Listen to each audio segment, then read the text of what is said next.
Hello dear students. Now this is our third lecture. In the previous lecture we have been discussing about psycholinguistics, so we are going to continue that same topic further on today. Now in our third lecture what we want to do is we want to relate to what we were speaking about in the previous lectures.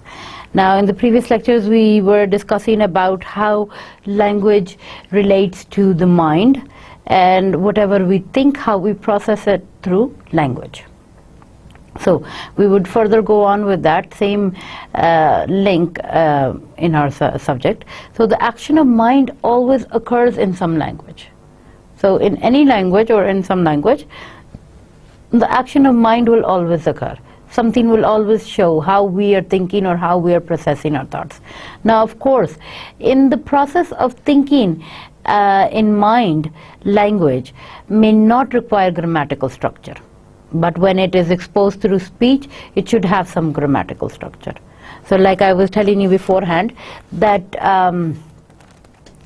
language may not require, when we're thinking, when हम अपनी सोच में, जब हम अपने thoughts में होते हैं, we don't need to maybe use every single grammar structure, but when we are using it in speech, at that point we have to be very sure about the grammatical structure that we are using.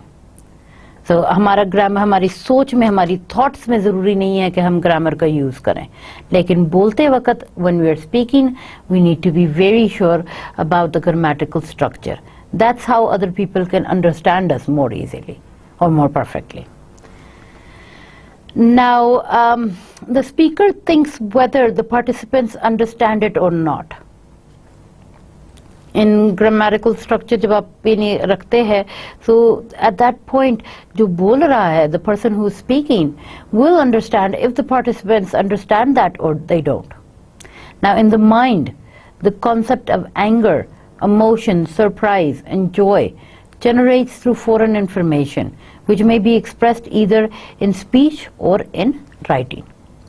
So हम अपने दिमाग में, अपने mind में, whenever we have a concept of any of these emotions, any emotion that we want to show, like anger, surprise, or happiness, joy, we generate that through, we make it through, or gather it through foreign information. Foreign information would be the information that we're gathering from our surroundings, which may be expressed either in speech or in writing. So either we express those feelings or those thoughts in speech, or we would do it in a written format. The language finds sources to be expressed from the mind, but the mind cannot expose its feelings without the help of language. So language जो है find sources, वो source ढूंढता है आपके expressed from the mind. आपके mind, आपकी thoughts, your things that are going in your mind, the thoughts that you are creating. Language would find a source to be expressed through your thoughts. But your mind can not be exposed, or its feelings, without the help of language. So आप mind की feelings, you cannot express whatever you're thinking in your mind without delivering it through language, be it spoken or be it in written. So Steinberg and Cipriani, once again this is a reference to these two people, in 2006, and 181 is their reference number, described certain theories to prove that thinking is not dependent on speech. So Steinberg and Cipriani, they described it that there are so many theories that our thoughts is not dependent on what we speak. हमारी thoughts, हमारे mind में जो हमारे ख्याल आते हैं, they are individual, they are different. They don't depend on what we're going to say.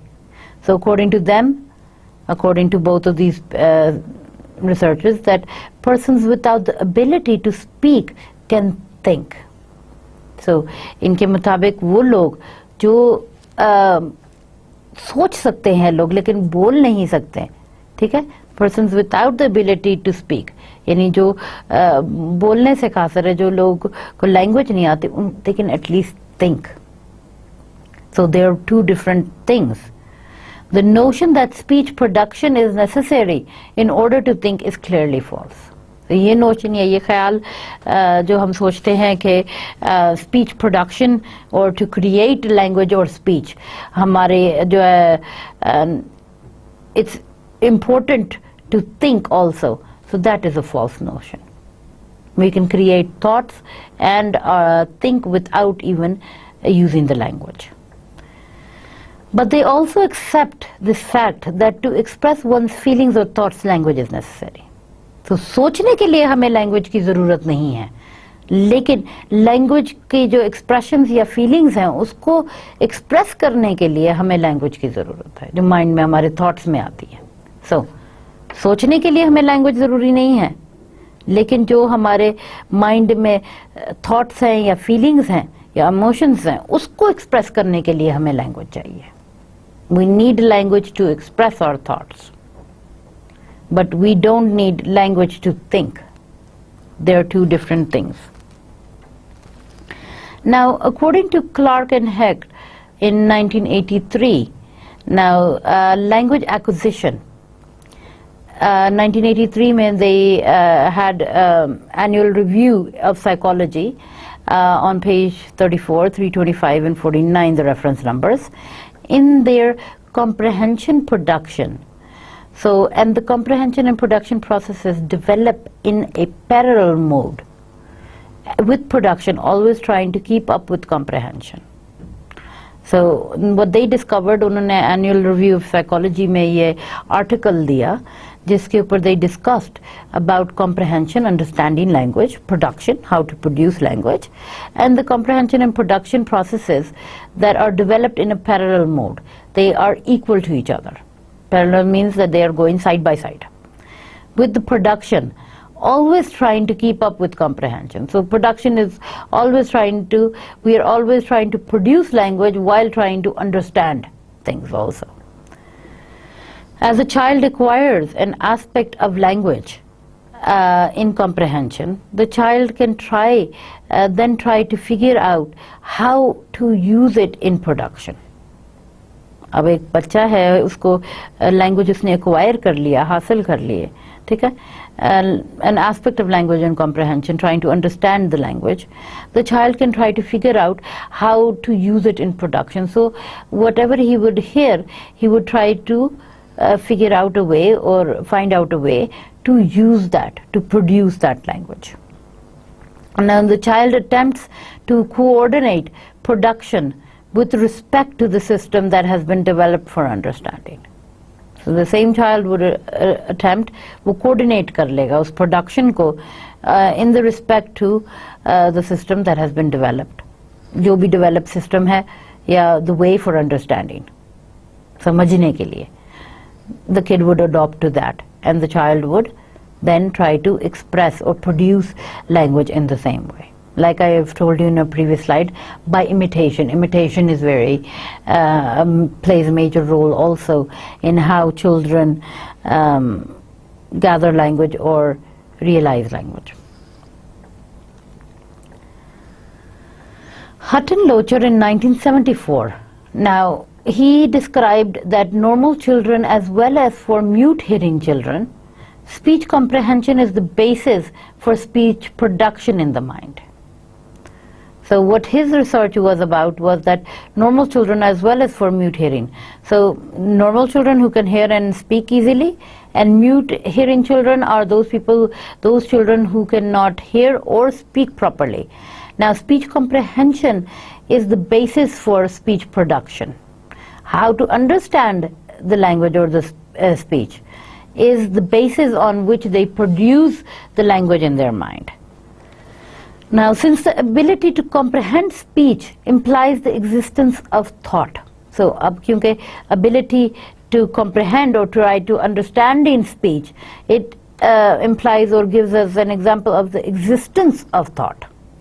Now, it therefore must be concluded that speech production is not necessary for thought. So once again, we conclude the same thing, that speech production, the way we produce speech, is not necessary for the way we think. So they take another example of hearing impaired children who have hearing loss of over 90 decibels and are unable to receive speech, and whose parents, usually hearing, do not know sign language. So उन्होंने एक और example लिया उन बच्चों का, the children who are hearing impaired, who cannot hear properly, and who have a hearing loss of 90%, 19 decibels. A person would have 100 decibels of proper to hear, or your hearing could be to a certain amount. Maybe you would have a loss of certain amount of hearing, but a normal person's hearing would be about 100. So a child who has a hearing loss of 90%, and he is unable to receive speech, he cannot understand, he cannot hear speech because his hearing is damaged up to 90%. And the parents of that child, who usually can hear properly. Now, this isn't a genetic thing that happens or shifts from one to another. Maybe those parents can hear properly, and they do not know sign language. They have a child who has a default of hearing loss, but they themselves don't know how to speak in sign language. Now, hearing impaired children behave as intelligently and rationally as other children with normal hearing when they play. So we can take their example that when they are playing, we judge children by the way if a child is intelligent or not, by the way the child would play with a toy or in a certain manner.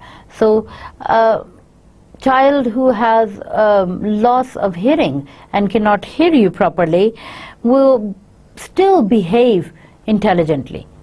समझदारी से और अक्लमंदी से खेलेगा वो बच्चा, ठीक है, even though कि उसको speech सुनाई नहीं दे रही है, ठीक है, he would be the same as any normal child.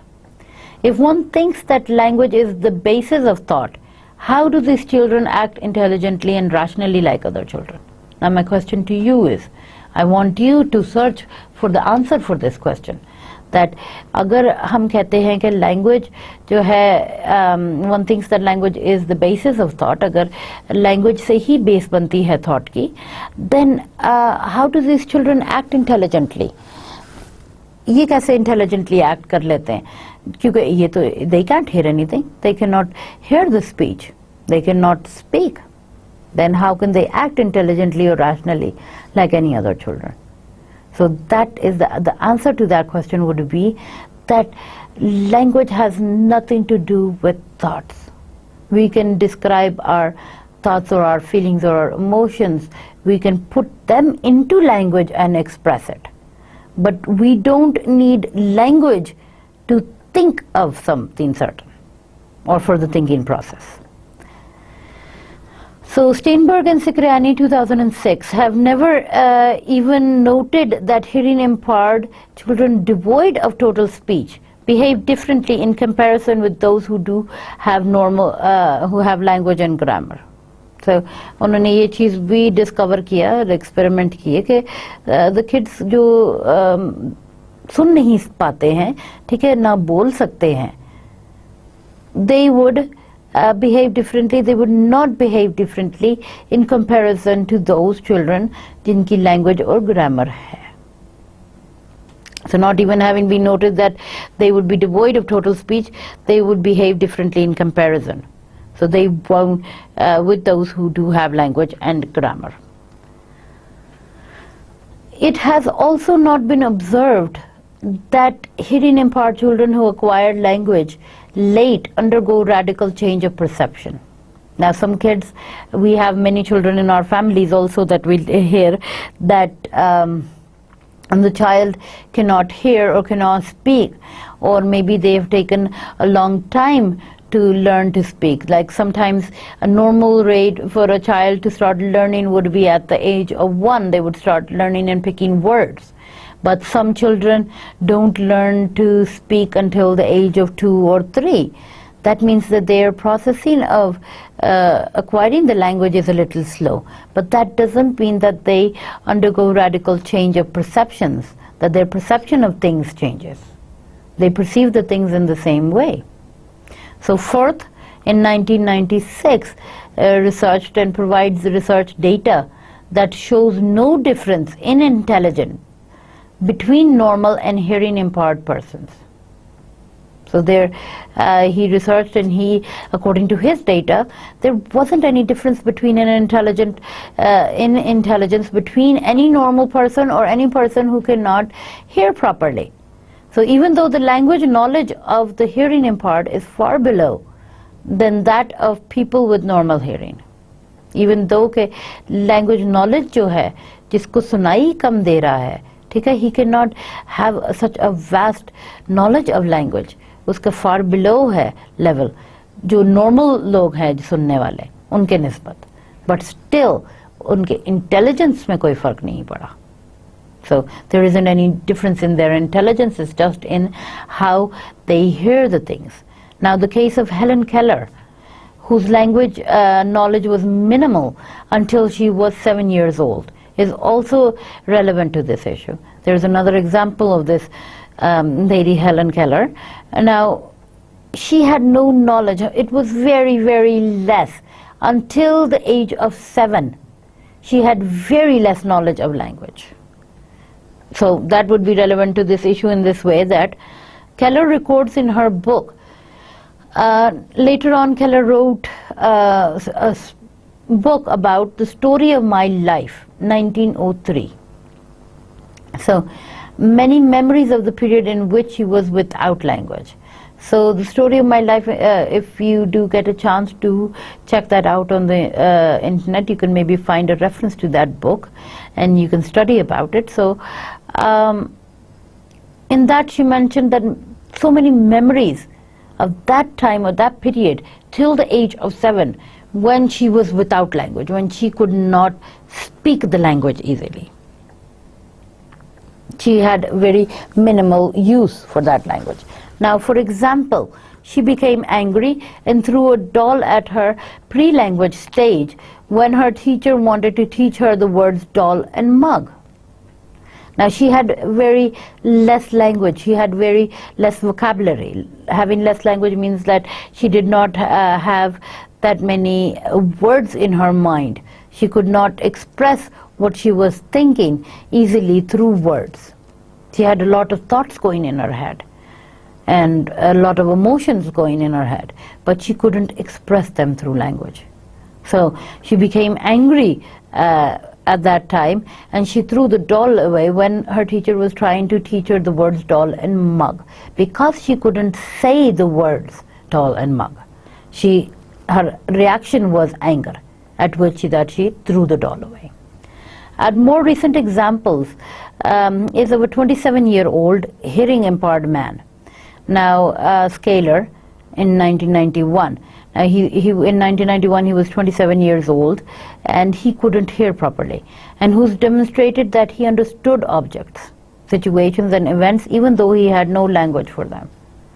So that's how we see people, that the mind works in a different way, and language, they do have a connection, but thoughts are different from language, because in the way that this person demonstrated that he understood the objects or the situations or any event going around him, even though he did not have words, he did not have the vocabulary to use, he didn't know how to express those words. He couldn't, because he couldn't hear. So he didn't have the language for those, but he understood. Now, when he later acquired sign language, he was able to describe experiences of his life that had occurred before the acquisition of sign language. Now, sign language, isharon ki zuban. Many people who cannot hear, they use that. गूंगे और बहरे लोगों के लिए sign language use की जाती है, इशारों की जुबान यूज कर जाती है. So at that point, when that person was hearing impaired, he later on in his life, when he acquired sign language, he was able to describe, उसने बहुत सारी ऐसी चीजें अपनी experiences अपनी life में describe की that had occurred before, जो उस time से पहले occur हुई थी या मौजूद थी इससे पहले कि उसने sign language जब सीखी. So before he learned sign language, he could describe. That means that his mind was working. He intelligently could understand what was going on. He could understand the objects and the events and the emotions. He just didn't know how to express it or how to tell it. So after he learned sign language, after that he could relate to past events also. The man was a thinking human being even before he had acquired language. So the result was that he was a thinking human being. मतलब कि उसकी सोच तो चल रही थी even before he acquired the language. So such a fact cannot be explained by the theory that thought comes to existence through language.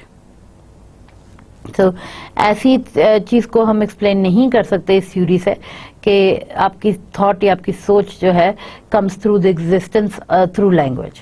यानी वो it is existed or it comes to origin or to reality through language, because we can think. It's not all about that if we have a language, sign language, spoken language or written language, only then can we express our thoughts. But we are thinking long before that, even if we don't express it. So if thoughts come to existence through language, then different languages may form different thoughts. So अगर हम ये चीज़ देखते हैं तो we would say that thoughts come to existence through language. कि अगर हम हमारी सोच या हमारी the way we think would come or exist through language के through exist करे, then बहुत सारी different languages के different thoughts होंगे उसके बारे में. So that would be very confusing. So I don't think that we would agree to that, or many people agree to that. So if a person who is proficient in 2 or more languages, he might have different concepts or opposing concepts derived from different languages. अगर हम इस thought के हिसाब से चलें तो फिर जिस person को एक से ज़्यादा ज़ुबान आती है, ठीक है, उसके different concept होंगे, opposing concepts होंगे जो उसने different languages से लिए. So do you think, students, that that would be a correct way? That a person can be proficient in languages and he would have different concepts?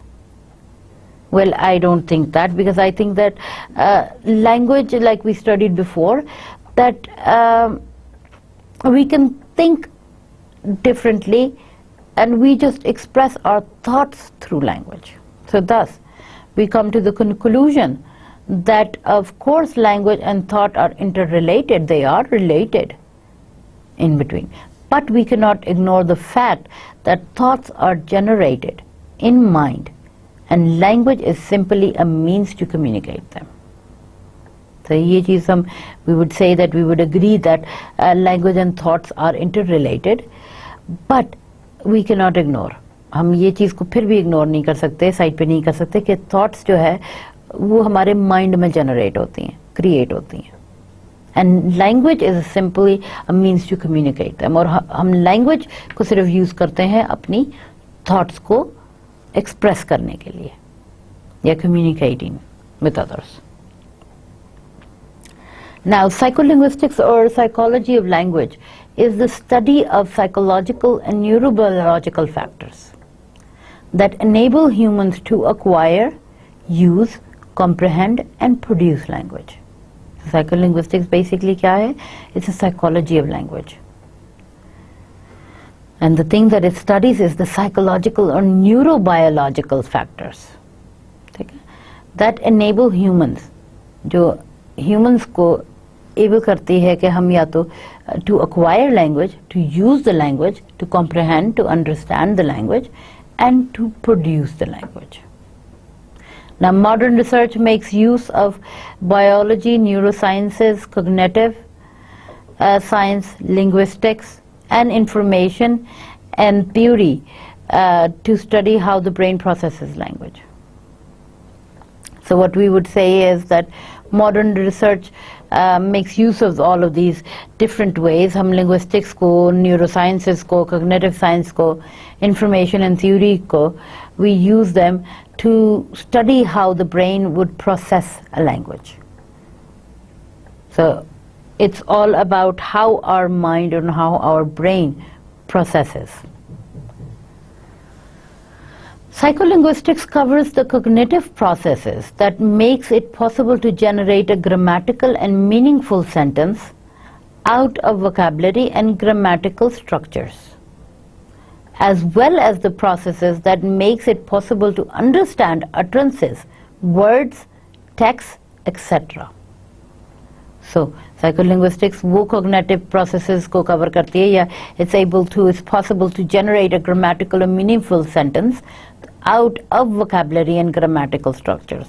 So हम एक proper sentence create कर सकते हैं, और sentence हमारा generate हो जाता है through proper grammatical structures and use of vocabulary, as well as the processes that makes it possible to understand utterances. Utterances are the words we speak right now, like the way I am speaking, this would be uttering words, or words and text, etc.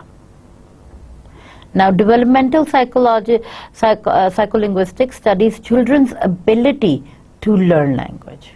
There's another field of psycholinguistics which is called developmental psycholinguistics, and it would be specifically for those to study the ability of how children would learn a language. Now, sociolinguistics, the areas of study. Now, sociolinguistics is an interdisciplinary field, hence it is studied by researchers from a variety of different backgrounds, such as psychology, cognitive sciences, linguistics, and speech and language pathology. So, psycholinguistics study many different topics, but these topics are generally to be divided into answering the following questions.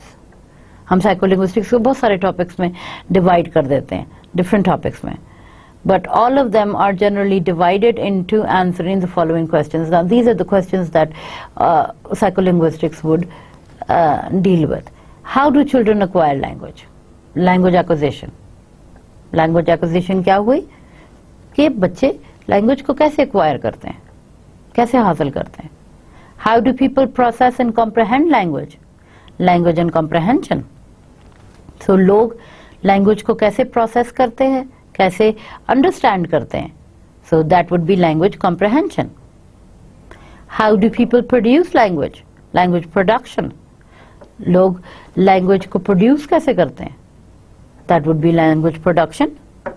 And how do adults acquire a new language? Second language acquisition.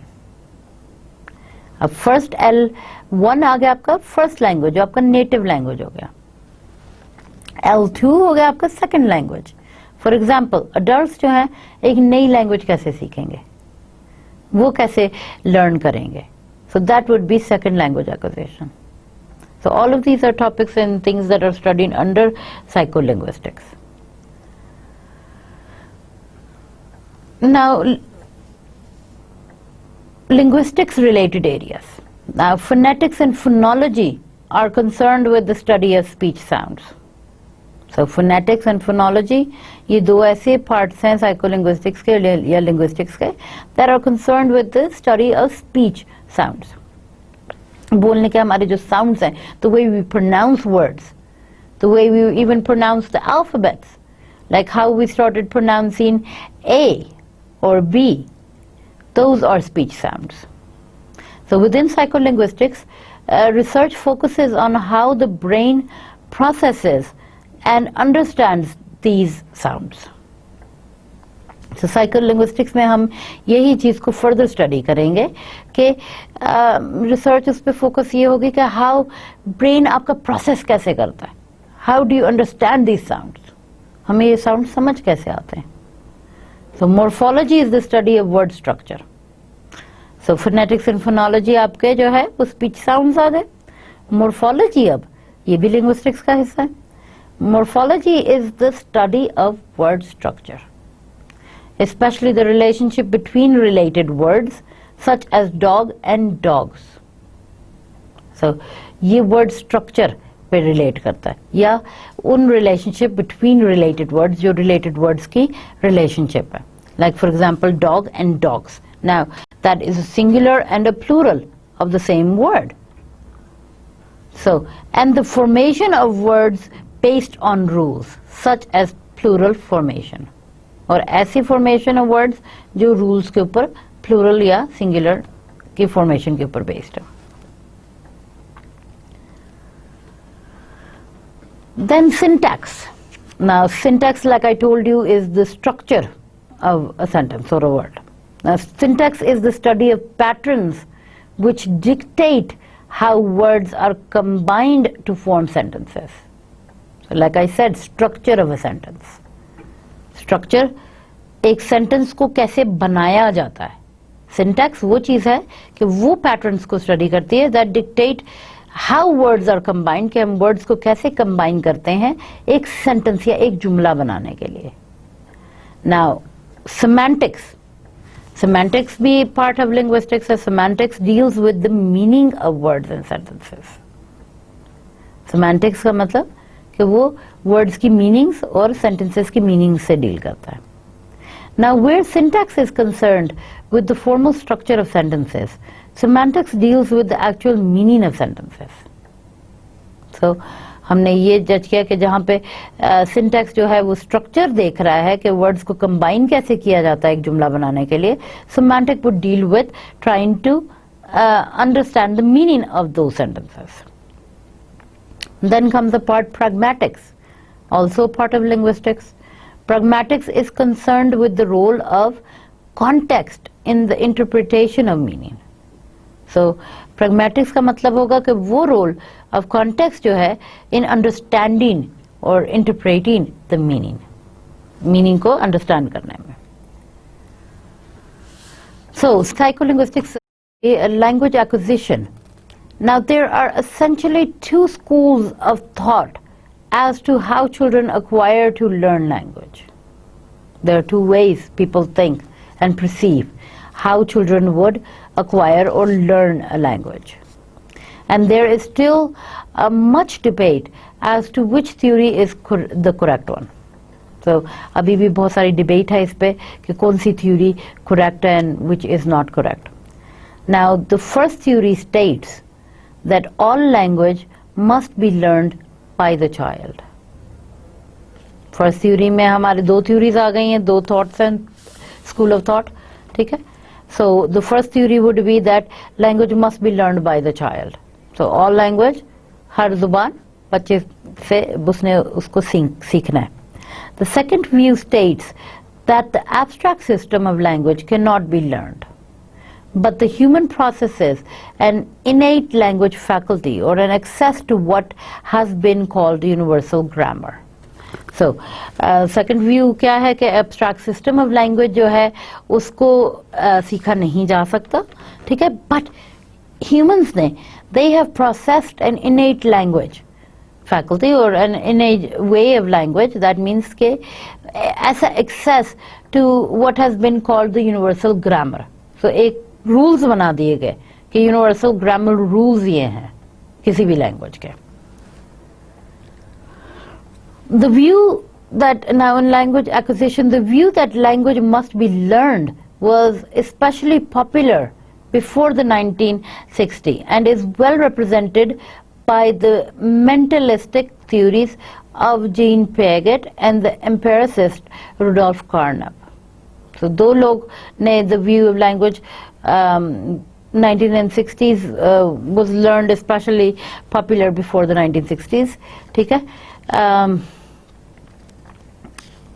And it was represented. Now, mentalists, वो लोग थे Jean Piaget and empiricist जो है ना Rudolf Carnap, उन लोगों ने ये represent किया कि learning language was very popular before the 1960s.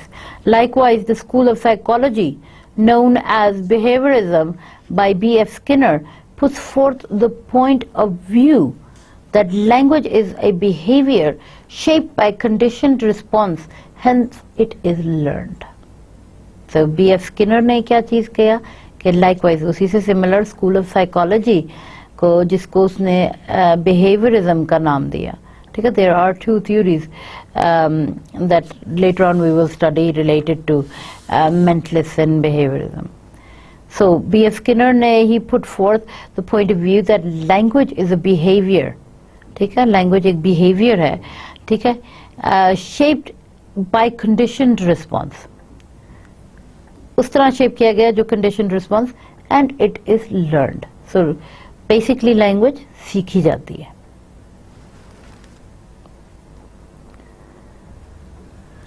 The innatist perspective began with Noam Chomsky's highly critical review of Skinner's book in 1959. So, innatist perspective कब start हुआ? जब Noam Chomsky, जो एक बहुत famous linguist है, he had highly critical, he made a highly critical review of the Skinner's book in 1959. The review helped to start what has been termed the cognitive revolution in psychology. So basically ये review क्या चीज़ को study करती है? It's studying the cognitive revolution in psychology.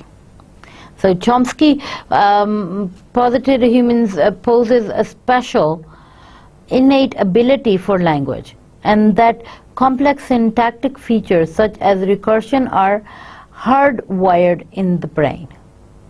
तो उसका basic ability क्या थी कि ability for language learning is complex. It's a complex syntactic feature such as recursion, and it is hardwired in the brain. That means that we already have it in our brain. These abilities are thought to be beyond the grasp of most intelligent and social non-human. ये abilities उन लोगों से हटके they cannot grasp it of the most intelligent and social non-human. So according to Chomsky, children acquiring a language have a vast search space to explore among all possible human grammars, yet at the time there was no evidence that children receive sufficient input to learn all the rules of their language. So according to Chomsky, children acquiring a language have vast search. So जो बच्चे learn कर रहे होते हैं language, ठीक है, they have vast space to explore among all the possible human grammars, ठीक है. Yet at that time, same time पे उनका कोई evidence ऐसा नहीं है that children receive sufficient input to learn all the rules of their language. लेकिन इसका कोई वो प्रूफ नहीं है कि साथ साथ वो सीख भी रहे होते सारे rules. We have to teach them. Like you go through your schooling, you are taught the grammatical rules. You learn to speak long before you learn how to use grammar. Hence, there must be some other innate mechanism that endows a language ability to humans. So, इसके अलावा भी फिर इसका मतलब है कोई ना कोई ऐसा mechanism है that endows a language ability to humans. How can humans start speaking if they don't follow the rules? So, but there has to be something, because एक बच्चा भी तो बोलना सीखता है. So that would be imitation, learning the language. Such a language faculty is, according to the innocence theory, what defines human language and makes it different from even the most sophisticated forms of animal communication. So, जो human language को different करती है, and it's the most sophisticated form. Yani human sounds, animals make noises. They also communicate with each other, but the way humans use language is far more sophisticated. The field of linguistics and psycholinguistics since then has been defined by the reaction to Chomsky, pro and con.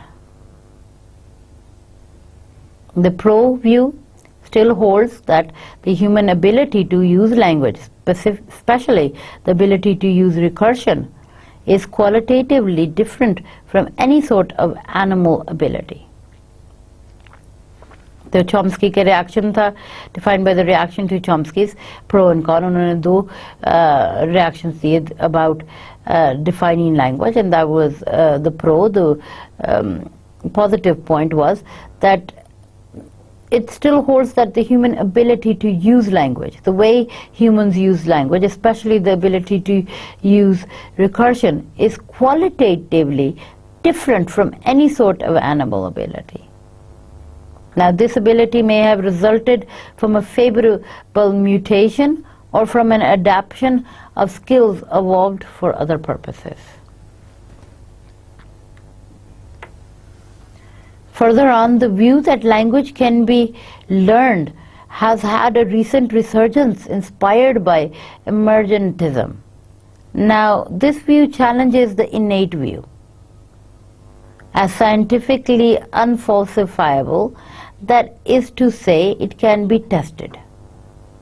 So, emergentism जो है नया recent अभी जो है ना, they have inspired it,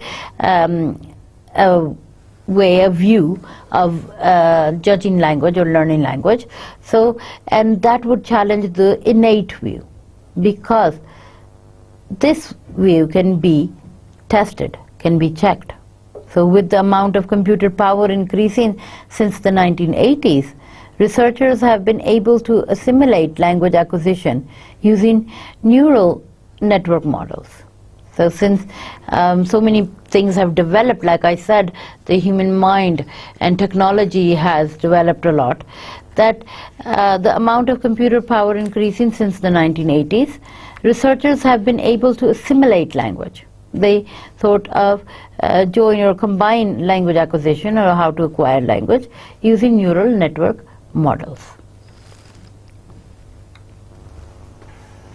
Now, these models provide evidence that there may, in fact, be sufficient information contained in the input to learn language, even syntax. I mean, models mein, there are so many things, like there are so many ways that you yourselves, children, have seen that there are so many new softwares coming out to learn English, to learn the language.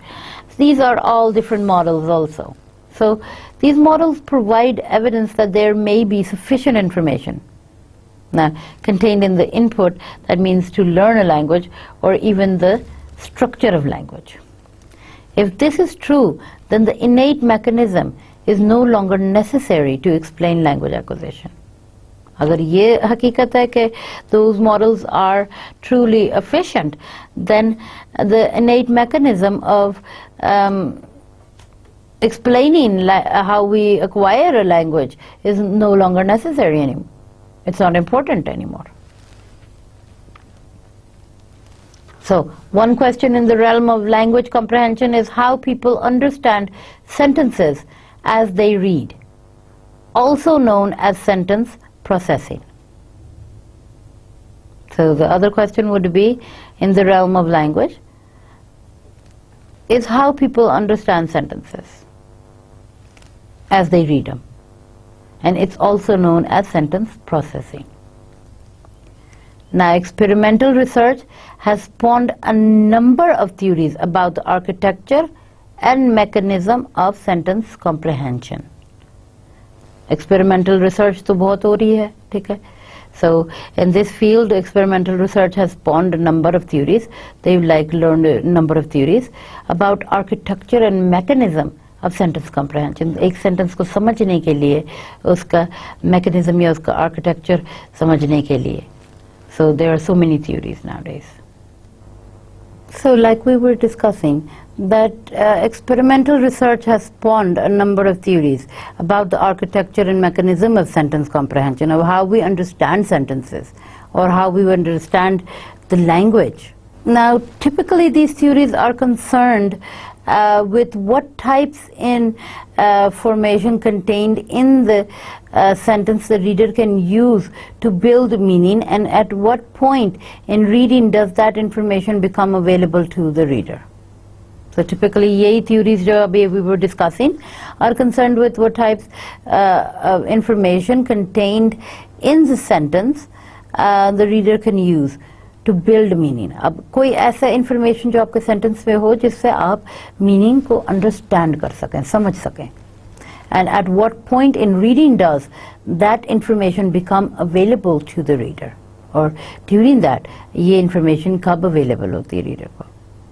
Now, issues such as modular versus interactive processing have been theoretical divides in the field. So बहुत सारे ऐसे issues जो हैं like modular issue है versus the interactive issue, processing have been theoretical divides in this field. यानी उनको divide कर दिया गया है. There have been theoretical divides. That means that we are discussing the different ways of how a mind works and how we acquire a language. So next would be language comprehension. That means like the understanding of language, how we would understand a language. Now, a modular view of sentence processing assumes that the stage involved in reading a sentence function independently in separate modules. So modular view जो है उसको express कैसे किया गया कि it's a view of sentence processing that assumes that the stages involved in reading a sentence function independently. यानी हम अगर कोई जुमला पढ़ रहे हैं so that is a separate function and it independently functions in separate modules. Now these modulates have limited interaction with one another. इनका बहुत limited interaction है एक दूसरे के साथ. For example, now one influential theory of sentence processing would be the garden path theory. Now garden path theory states that syntactic analysis takes place first. सबसे पहली theory क्या है कि हम अगर example में लें influential theories में, so syntactic analysis that takes place first. यानी जो sentence structure है, हम sentence को structureize करना, ये analysis जो है ये सबसे पहले होता है. Now, under this theory, as the reader is reading a sentence, he or she creates the simplest structure possible in order to minimize effort. So under this theory, हम ये देखेंगे कि a person who's reading something, reading a sentence, the reader, he or she would create a simplest structure possible in order to minimize the effort and cognitive load. To trying to understand it, वो उसको simple structure में बना देगा. यानी आप कोई भी जुमला है, कोई भी चीज़ है, like I am doing right now to you. I am expressing, I'm reading out one sentence and then I'm expressing that sentence to you. I am explaining it or I'm giving it to you in easy words or in your native language. That would be to minimize the effort of trying to understand or the cognitive load.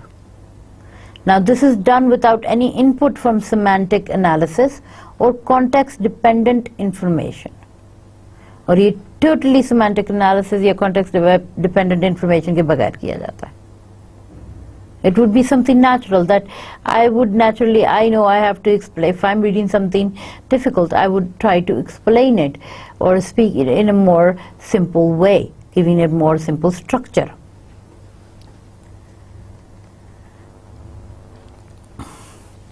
Now, hence in the sentence, the evidence examined by lawyer turned out to be unreliable. And we've given an example, a sentence here, trying to now understand this. The evidence examined by the lawyer turned out to be unreliable. जो evidence lawyer ने examine किए है, it turned out to be unreliable. यानी आप उस पर यकीन नहीं कर सके.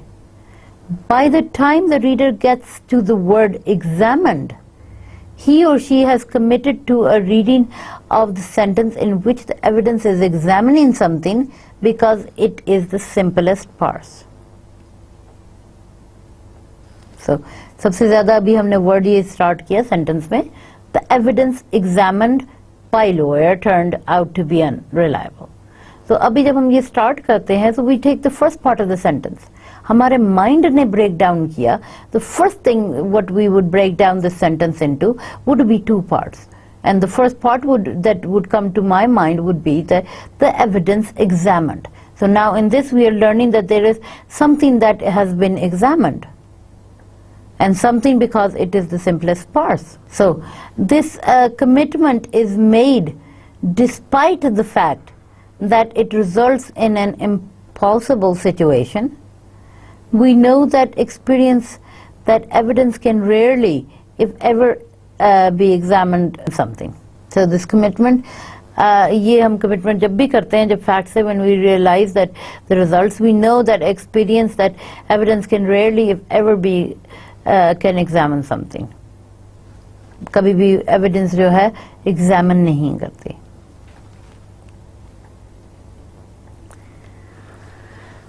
Now, under this syntax first theory, semantic information is processed at a large stage. So, under the first syntax theory, हम ये कहेंगे कि information is processed at a large stage. यानी syntax would be something that we are trying to understand. So, according to that, then the information is processed at a large stage. We process that information, whatever we gather or we try to understand, at a larger stage. Now, it is only later that the reader will recognize that he or she needs to revise the initial parse into one in which the evidence is being examined. So, सिर्फ later on, जब आगे आप जुमला पूरा पढ़ लेते हैं, only then do we realize that at that point we recognize, or the reader, he or she recognizes, the needs to revise the initial parse into one in which the evidence is being examined, जिसमें evidence को examine किया जा रहा है. So in this example, readers typically recognize their misparse by the time they reach by the lawyer, and must go back and reparse the sentence. So sometimes we have to go back and we need to learn about these things, about when we are reading about it, that trying to differentiate the difference between these words is very hard. So by the time the mind starts processing these words, the evidence which is being examined, and then the reader typically recognizes the misparse by the time they reach the part of the word by the lawyer, and must go back to reparse the sentence. This analysis is costly and contributes to slow reading times. So once, if we don't even understand what we're reading, it would be difficult, and we would have to go back and read the sentence once again, trying to understand it and comprehend it before, and it contributes to a longer reading time. Now this happens when we read books also. Like most of the time when I read a book, most of the time if I'm not concentrating mentally on it, then I will have the book in front of me. I would be reading the sentences. I would be forming the words in my mind and reading them, but I can't understand them. And let's say if I'm following a certain plot for a story, then if I don't understand one part of the sentence in the paragraph, then I won't understand the story. I won't understand what they're talking about. So indirectly sometimes then I would have to go back and restart reading again from the start. So once when we do that, आपके साथ भी ऐसा होता होगा कि आप कुछ याद कर रहे हैं पढ़ते पढ़ते, suddenly you don't understand what you are reading, so you have to go back a few sentences to read again and see what you have missed, and then try to determine that whatever you missed or what you did, you're trying to understand that. So rereading, it's very costly and contributes to slow reading times. So language comprehension. Now in language comprehension, once again, In contrast to a modular account, an interactive theory of sentence processing, such as the constraint-based lexical approach, assumes that all available information contained within a sentence can be processed at any time. So modular account आपका contrast उससे contrast अगर करें interactive से, because we were doing modular versus interactive.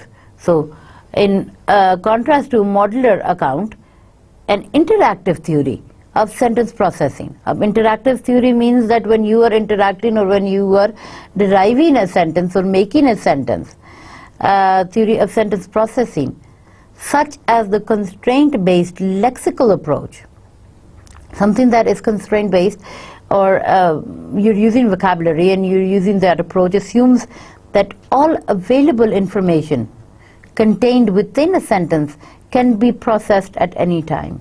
So एक information किसी भी एक sentence में, it can whatever information it contains, a sentence, you could process it at any time, you could understand it at any time. So under an interactive account, for example, the semantics of sentence, such as plausibility, can come into play early on in order to help determine the structure of a sentence. So interactive account में अगर हम देखें, so under an interactive account, for example, the semantics of sentence, such as plausibility, कोई भी semantics जो है आपके sentence के, ठीक है, the way you understand it can come into play, could come into focus, or you could use it, let's say, in early on in order to help you determine the structure of a sentence, ताकि आप sentence का structure समझ सकें at that point. So hence, in the sentence above, the reader would be able to make use of plausibility information in order to assume that the evidence is being examined instead of doing the examining. So अगर हम इस sentence में देखें तो जो reader है, they can easily understand or make the use of plausibility information in order to assume कि जो evidence है, that is being examined. यानी emphasis the word evidence के ऊपर है, is being examined instead of doing the examination. Now, like we discussed, there are so many details, like I gave you a previous example also, that John said he will leave this morning. Now, in this phrase, this morning would be understood as relating to the verb leave and not to the word said. So ये morning जो है, ये verb leave से जो है आप this morning को relate करेंगे, not के said, like John said he would leave this morning. Not that he said it, but the fact that he is going to leave will connect. So the same thing in this, the evidence is being examined instead of doing the examining. So there are data to support both modular and interactive accounts. Which account is the correct one is still up for debate. So what we don't really understand, or we really don't understand or know, is that which account is more correct. Like, for example, is the modular account better or the interactive? So we're still, there are so many researchers who are still debating about it, that there is still a difference between both, trying to understand both of those. So the concept of it. So like we said, that in psycholinguistics it has been proved that certain inferences are made in the very process of the reading, while others are made later in order to resolve some problems or inconsistencies.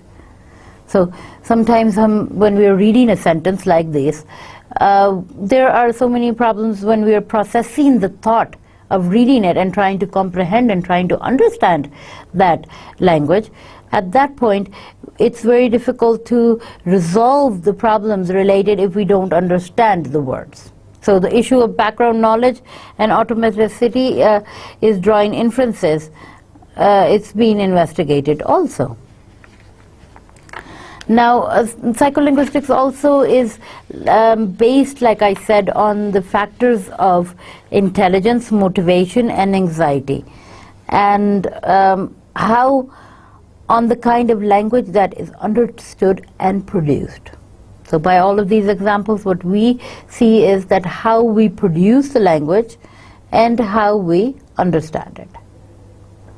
So today, dear students, we have discussed psycholinguistics in detail. Now, I'll give you a brief summary of what we've gone through. We've discussed about psycholinguistics being a part of the way a mind would react and how we would put our thoughts into language. The learning of a language, the way the speaker uses it, the way of answering questions and teaching it. So the way, even for example, like I'm teaching you right now, that is a part that is studied under psycholinguistics also. So learning a language also matters. Like English is not a native language for you, so for you it's going to be difficult to express or understand English. So expressing in the same language is very difficult also. For you right now, what you have to do is trying to understand what I have taught and I have said, because this is a different language. So learning of a language is very important, but it all depends on how your mind works. So all of these are parts of psycholinguistics, and then further on, the most important aspects of psycholinguistics is the investigation of the acquisition of language by children. So we learn today about all the how children acquire language, how they process language. So we learned that a child would start learning a language by imitation, by imitating the mother and repeating words. And then it also deals with the acquisition. We discussed about children who have a hearing loss or a hearing impaired children, how they would differentiate between language acquisition and language learning, and basically how they would separate, how we could judge that a thought, the way our thoughts and our mind is working, is only a way how we use language to express those thoughts. We don't need language to think about something or to process a thought. So even hearing impaired children who cannot hear properly, they can still understand. They are still intelligent enough, and they still understand all of the factors that are going around them, all the events that are going around them. But for them to express it in words or by hearing is impossible. Many of these children go on further on in their lives to learn sign language. So in sign language they can express. Sign language is a part also. If a person can't speak, then you have to express your thoughts somehow. So either we express our thoughts in a written form, or we would express our thoughts in speech or through sign language.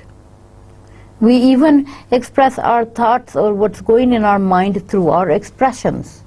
Our emotions show through our expressions. We discussed about all the emotions of anger and surprise and joy.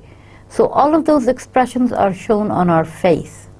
So sometimes we don't even need to say or use language or use words to express to the other or impose on the other that you are feeling joy or happiness or anger.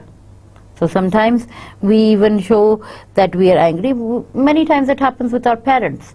We see that if we've done some mistake, a child has done some mistake, the parent will be very angry, and they would like, instead of either they would scold them, that would be through speech, or they would just keep quiet, their expression would be angry.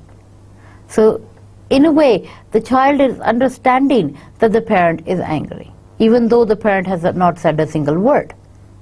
So that's how the mind processes, how we comprehend language. So students, thank you so much. That was the end of this lecture, and in the next lecture we'll further study about psycholinguistics. Thank you. Good day.